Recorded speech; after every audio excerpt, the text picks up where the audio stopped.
নেই, সব শ্বশুর শাশুড়ি চায় যে তাদের একটা লাতি রাতি, আর সেটা যদি না হয় তাহলে তো এইটুকু অত্যাচার সহ্য করতেই হবে বলো।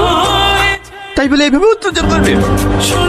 না না, আজকে প্রত্যেক আমি তোমার উপর কোনো অত্যাচার হতে দেবো। তোমাকে একটা কথা বলবো? হ্যাঁ বলো। তুমি একটা বিয়ে করো।